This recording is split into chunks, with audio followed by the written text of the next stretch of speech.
Hello, friends, and welcome to the very first episode of the I Used to Think podcast, a podcast about the stories of people who have changed the way they thought about a certain topic or issue because of an experience that they've had in their life. Today, we will be speaking with my good friend Tynan and how a 2-year trip to Japan changed the way that he saw jazz music. I apologize in advance for any kind of background noise or voices in the background. The walls between my room and my roommate's room are pretty thin, so we're still trying to figure out how to soundproof the room a little better. We'll cover a lot of great questions in this episode, including what makes jazz such a unique genre of music? What is the jazz scene in Japan like? And deeper questions such as what makes music spiritual or even overtly religious? Today's episode is titled Jazz, Japan, and Jesus. I hope you enjoy.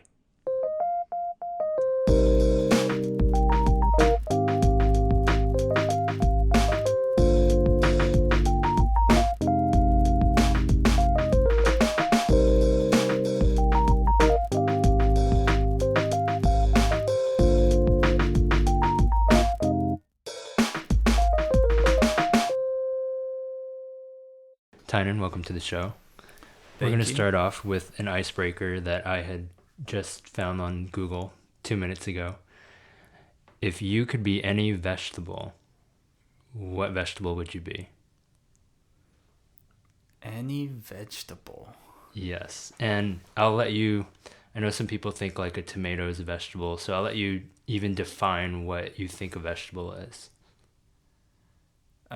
It is not animal or mineral. So, what's a vegetable I like and would want to be? I really like artichokes. Okay. Oh, that's a good one. Yeah. You have a nice heart in the middle, but you're very spiny on the outside.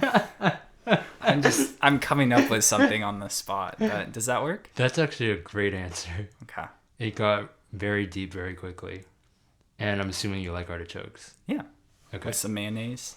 Oh, that with mayonnaise. Yeah, so you take off the artichoke, I don't know what they're called, the outside, The layers, yeah. and you dip them in mayonnaise, and they're great. Do you like cook the artichoke first? Yes, yeah, Okay. yeah. You definitely wanna cook them. Yeah. That's an awesome answer. I'm gonna have to ask that to my next guest and see if they could beat that, but that might be the best one. Well, when you come first, that's easy. So you sent me this outline that you had typed up at, you said 5 a.m.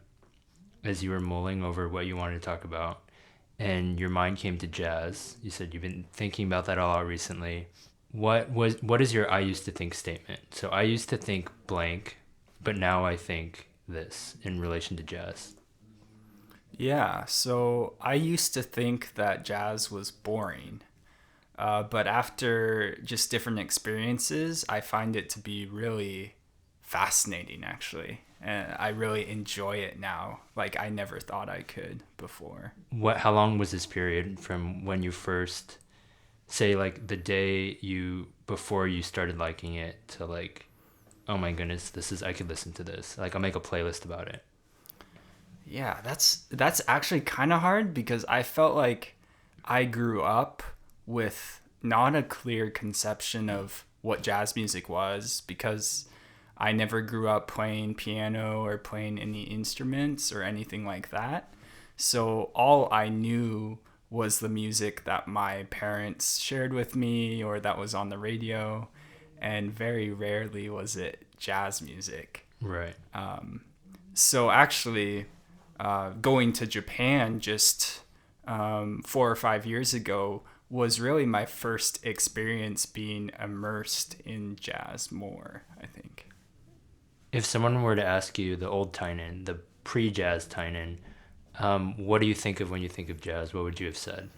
Yeah, this is kind of silly, but I would always think of like Kenny G music, like in an elevator, or maybe a Christmas Carol instrumental by him. And nothing against Kenny G, but I just never thought it was that interesting. I never really wanted to listen to it more. It was just nice background music to have on, but that was my idea of jazz at that time.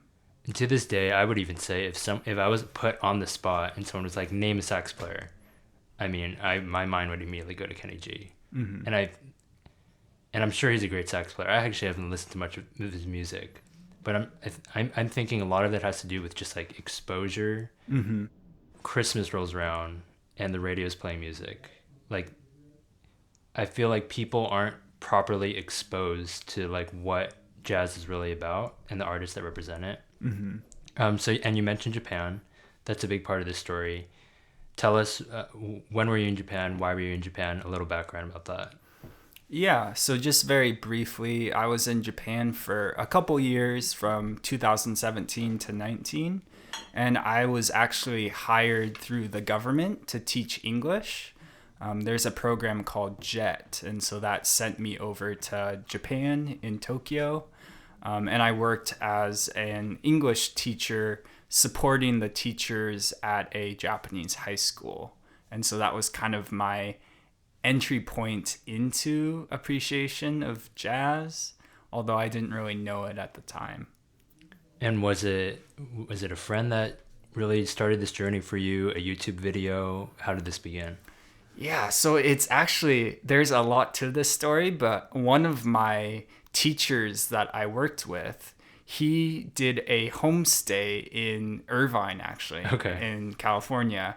And so we connected over where we had been and experiences like that. And we also connected over music. So the first thing was Sam Cooke.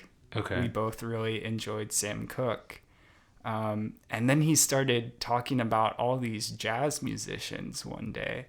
And I hadn't really heard of any of them before. Or if I had heard about any of them, it was just their name. I couldn't tell you anything about Miles Davis or John Coltrane or anyone like that. So. And were you surprised that in Japan there was this culture of jazz? And it was, I mean, when I went there, just speaking from my experience, I heard it in the coffee shops, in elevators, and I almost didn't think about it because when I'm in an elevator in the US, I hear jazz. And then I realized I'm in Japan. Was that surprising to you? I'm assuming you knew going in. I would say that at this point, thinking about it now, it's not that surprising, but I think I was a bit surprised that someone from another culture would take so much interest in American culture, and not just, you know, a television show or movies, but kind of this very specific area of music. And I think over time I realized that there is such a devoted culture of hobbies, of music appreciation in Japan. And so jazz is one of the foremost topics that people love to listen to at cafes, search for records in stores, and just everything you can imagine people are invested in, I think. You listed off those names. Were those the first ones that, and what was this gentleman's name you said introduced you? Oh, his name is Genji, yeah. Okay. Were those the ones he introduced you first? Miles Davis, Coltrane? Yeah, I remember, you know, those two names obviously are big ones. Who else? Well, bebop. So bebop, Okay. I can't really explain it that well, but one of the main people is Charlie Parker. Right. And so he was one of those where I was like, wow, okay, I have to learn who this person is. And then there were also some pianists like Oscar Peterson and Red Garland, who I don't know if he's as famous, but I really enjoy just his music. It's very light and playful, I think. But those were a couple of the people that he introduced me to early on. It's funny you said that. Yesterday when I was prepping for this, I told Google Home to play jazz music. First thing it played was Red Garland, If I Were a Bell. I don't think I actually know that It's actually one of my favorite jazz piano pieces. It starts with that like stereotypical doorbell sound, Uh-huh. and I heard it. I took a jazz class actually in college, and that's the only reason when you say these names, I kind of know what you're talking Uh-huh. about. Red Garland was one of them, Uh-huh. and the bebop section was really interesting to me. Yeah. I had never heard anything like it up to that point. Yeah. And even in college, I would say I appreciated jazz, but I didn't understand the history of it and how much went into. I mean, if I had heard bebop, I would just say, "Oh, this is jazz music." I Yeah. wouldn't think this is bebop, a type of jazz music. Yeah. And Parker he played the clarinet? No. Charlie Parker? Yeah, I think that's right. Okay. It shows how bad I am with instruments. I'm just like, I like this sound, but yeah. If there are any jazz enthusiasts listening, they're just gonna roll their eyes at Yeah. all the mistakes we're making. It's all over the place. Like it sounds like he's playing random notes, and I get it when you say it took some getting used to, because it almost doesn't sound like music initially. It's just like he's blowing into the instrument, going up and down scales. Yeah. But the amount of skill, as I took the class, realizing the amount of skill it takes is phenomenal. It's Yeah. crazy to think about.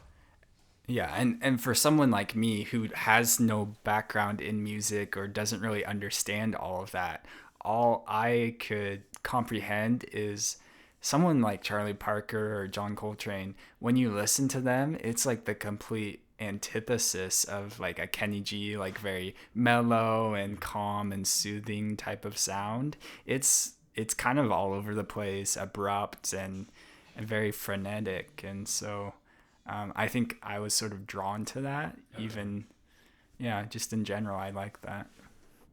You mentioned the PBS documentary. You said that was kind of the entry point.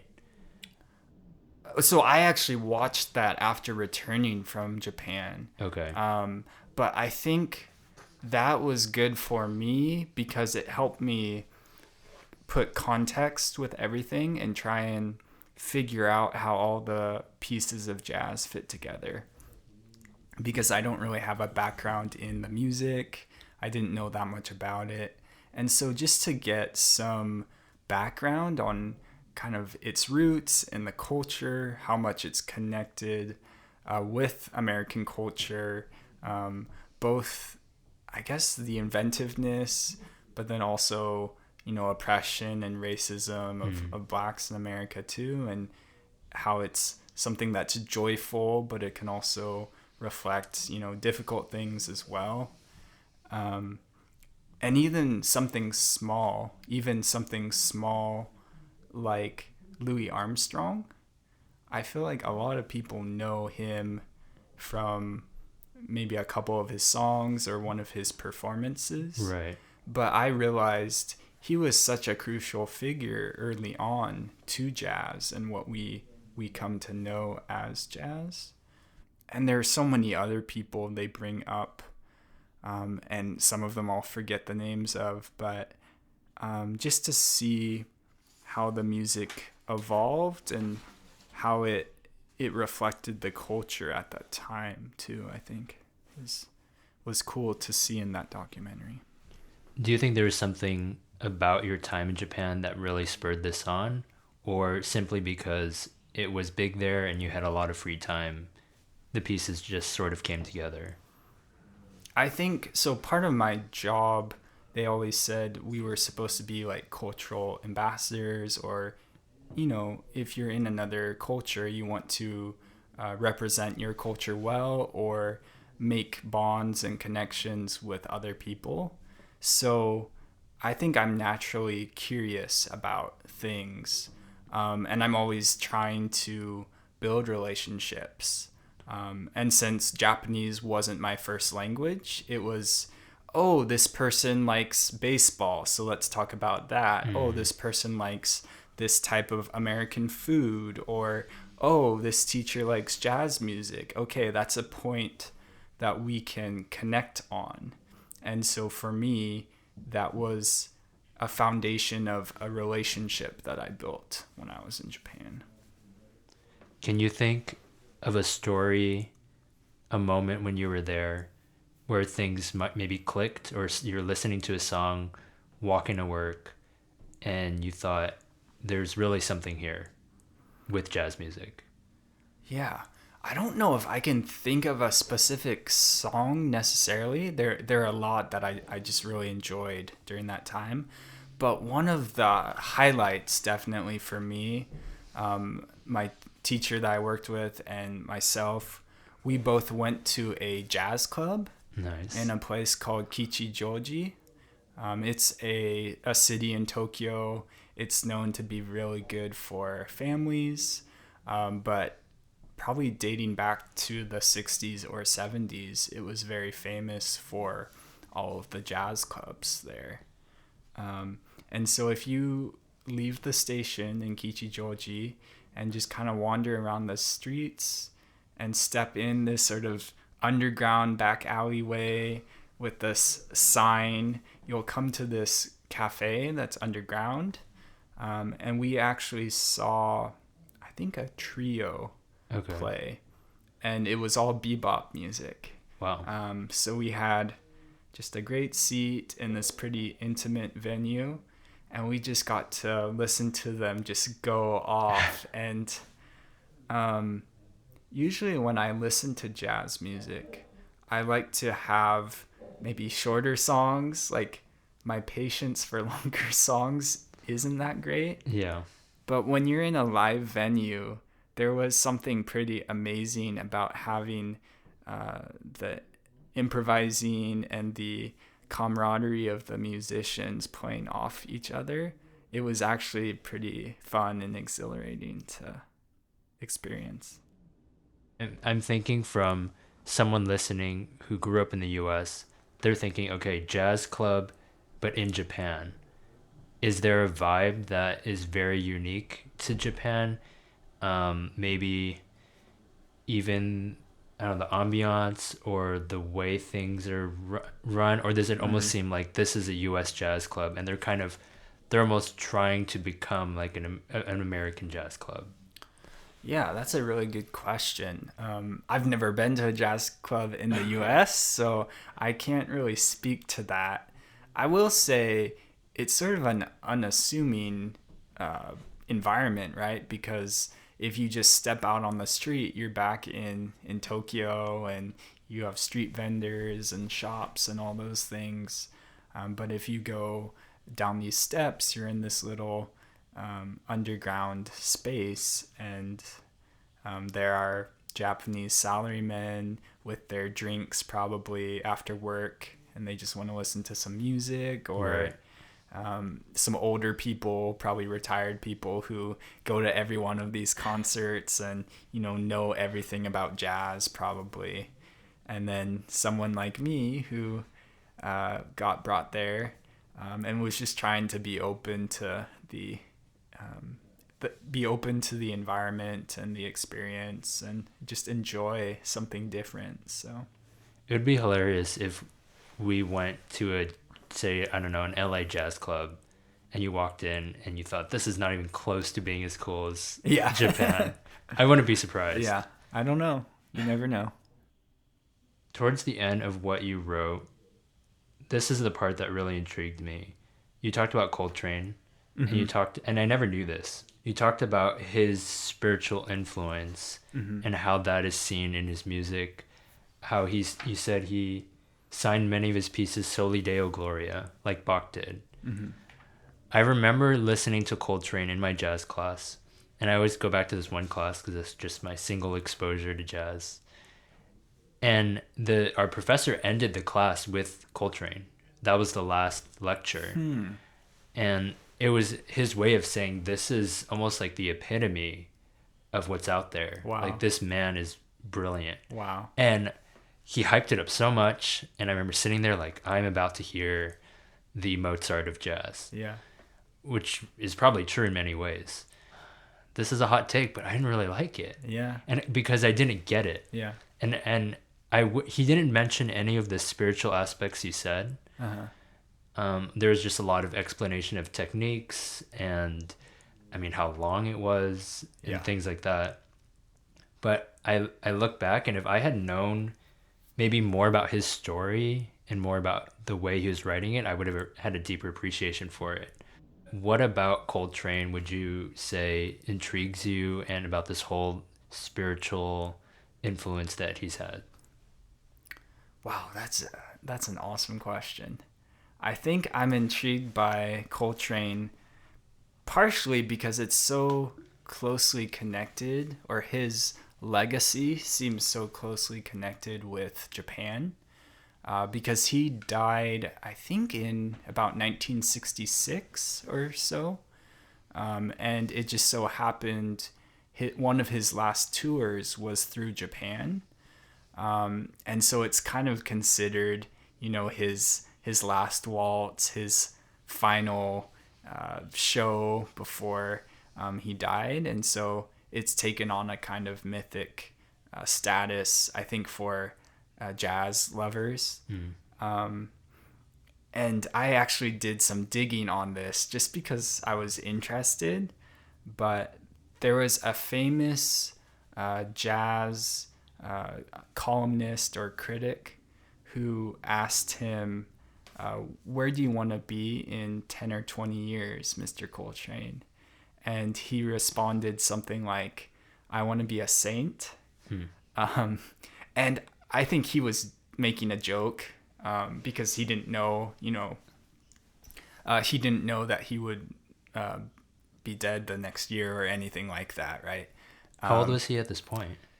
Ooh, I want to say he was probably only in his 40s or so, but Okay. maybe a little older. So not that old. But if he was making a joke, I'm not sure if it translated in Japanese that well. Okay. And so they took it very seriously. And so after he passed away, it was like, well, maybe he is a saint now, like with all the music that he's put into the world, things like Love Supreme that have fairly overt spiritual and almost psalm-like parts to them. So I was just kind of fascinated by that side of him. I don't necessarily think I connect with all of his beliefs, probably, or even if he had a theology, I'm not really sure what that would be like. Right. But I was just fascinated that he did have this spiritual side that he was trying to connect his music to and merge those two together. When you listen to his music, do you feel different, say, compared to listening to Parker or Davis or Armstrong? I feel like I haven't tried to listen to it or listen to Coltrane in that kind of context.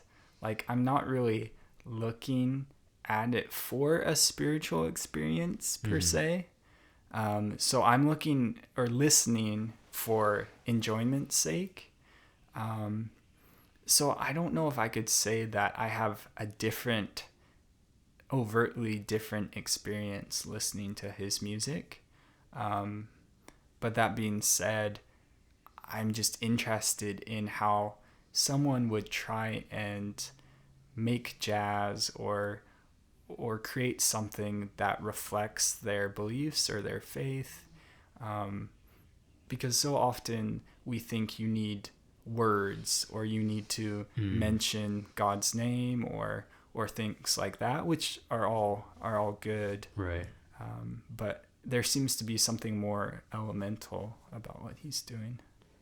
Continuing off of that, which was my favorite part of what you sent me, you asked, and I'll just read it off here. In related to Coltrane and why he wrote what he did, you said, "What makes music Christian, or how do we codify it? Are these categories totally arbitrary, or can they be helpful?" This is what intrigued me most, and maybe if you could somehow find the way to connect that back to the "I used to think" statement, how would you answer your own question? I mean, what makes music spiritual, or what makes it even overtly Christian? What do you think? Yeah. That's another huge question. I'm sure we could talk about it for a long time, but I think something I've been thinking about recently is if you have some sort of belief in God or some sort of relationship with God or belief in Him.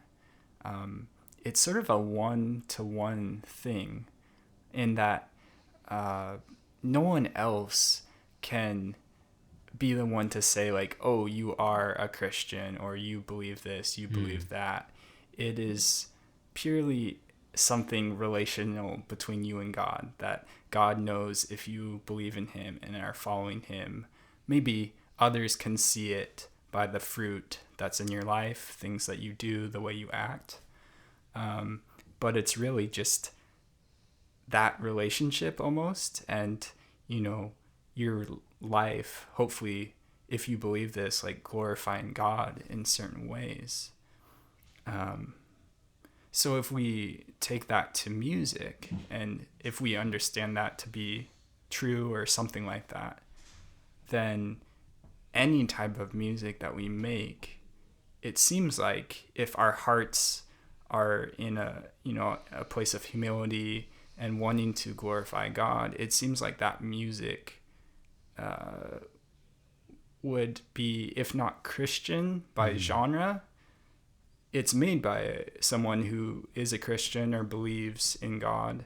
And so that is going to have some effect, I think, on what they create. There's just no way around that for that person. What I'm hearing then is even for Coltrane, who I'm sure his followers wouldn't, I mean, I can't truly say, but Yeah. I don't know if he confessed to be a Christian or his followers saw him as a Christian. But based on that logic, I mean, Coltrane's music could be, if he was writing it, like you said, with the intention of, I don't know how you would word it, glorify God or point to a deity. Yeah. Yeah, I mean, it's so hard to say because I even think about that.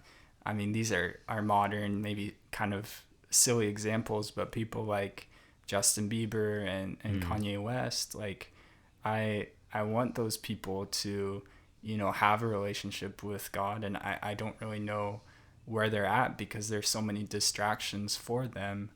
But just trusting that, that God, if it's His will pursue them. And I can't speak to Coltrane as well. Like, I don't know anything about his life or personal things like drugs and maybe other things that happened in his life. But yeah, it just kind of comes back to that. It's a relationship between that person and God. And you can try and encourage other people, exhort other people. But it is a very personal thing, I think. Right. I like how you said it's in the end one-to-one with God. We might have had this conversation before, and I don't remember if I mentioned it, but I have always struggled with what we deem as Christian. You said before that music, you could say a genre is Christian, and I think that's appropriate because otherwise what else would you call it? Yeah. And you mentioned that before with movies. And I'm okay with that simply because it needs to have some kind of categorization. I mean, Spotify needs something Yeah. in order to put it in a certain algorithm. The trouble I've always had was, so I grew up in a Christian high school, and the narrative was always, this is a Christian school. Our curriculum is Christian. Our equipment is Christian. And it got to a point where it can almost be confusing whether the curriculum and the environment itself supported Christians. I don't know if that's what people meant, or is created by Christians. Because when I hear Christian, I think, like you were saying, it is something that happens to someone. A test or a quiz that a teacher gives itself cannot be Christian. It's an inanimate object. I don't know if I'm going too nitpicky here. And it always bothered me because how can I be a Christian and I feel a relationship with God, and I have spiritual experiences, and yet at the same time like our basketball team, our gym is Christian, Yeah. and it almost seemed problematic for me. Like you said, this could be an entirely different podcast. Yeah. But Yeah. I'm glad that you brought that up, because I think about the title of this podcast, I used to think, and I wonder how this could challenge listeners to think, what do I deem as Christian or even spiritual? Because it can be so easy to label things, and all of a sudden that label means it's good or perfect in a certain way. When Coltrane created something and it's good in its own way, and people might put a standard, like people might put a standard on it and say that can't be Christian, because like you said, it doesn't have overt Christian words in it. It doesn't say the word savior or grace or sin. Yeah. But But if it's beautiful, right? If something's beautiful or good, then it seems like that reflects our a God or creator or someone who made things around us. So even, and if we believe that God made everyone, even non-Christians, right, have the capacity to make beautiful things. So that should give us a lot of freedom, I think. right, I like that it has something good. It's inherently good, not because it fits a certain mold or standard. So looking back to your moment of transitioning, I mean, jazz, I guess, wasn't even on your radar, or if it was, like you said, it felt boring, or elevator Kenny G. What kind of mindset does it take in order to switch from that, to switch from this is something that I'm not really interested in to, I mean, you wrote an entire outline on it early in the morning, and you're doing a podcast on it. Is it just openness? Do you think it takes a teacher to be there to really walk you through how it's beautiful, how it's valuable, the history of it, or is there a secret formula to like really being open-minded? Wow.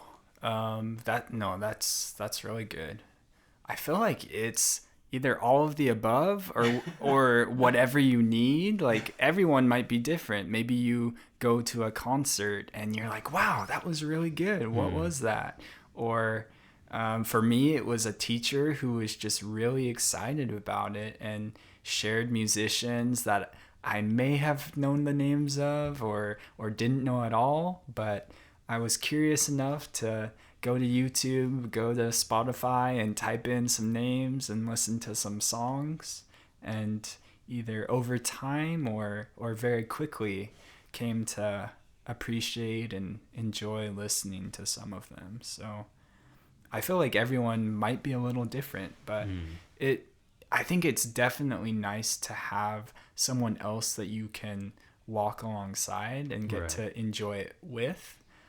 Because otherwise, if I hadn't gone to Japan or if I hadn't met someone who was so interested in jazz, I definitely would have never connected with it, at least the way I did, I think. So That's awesome. And we could do a whole other episode of just how much Japan changed you and influenced you. But I love how it was more than just, I love how it enhanced a part of American culture. yes. That you were Yeah. there, Yeah.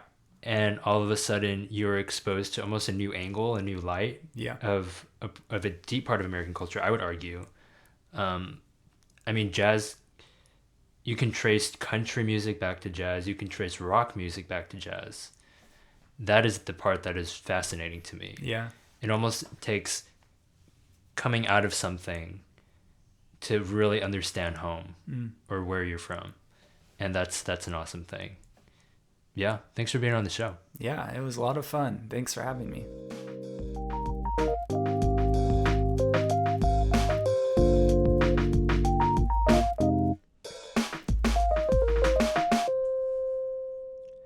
Thank you so much for listening to the very first episode of the I Used to Think podcast. Tynan and I really enjoyed having this conversation. As you might be able to tell, we're not jazz experts, but we love talking about music and talking about learning new things. Take some time to review, rate, subscribe, follow the podcast, all of the above, and I hope to bring some new episodes out to you guys soon. Until next time. Peace.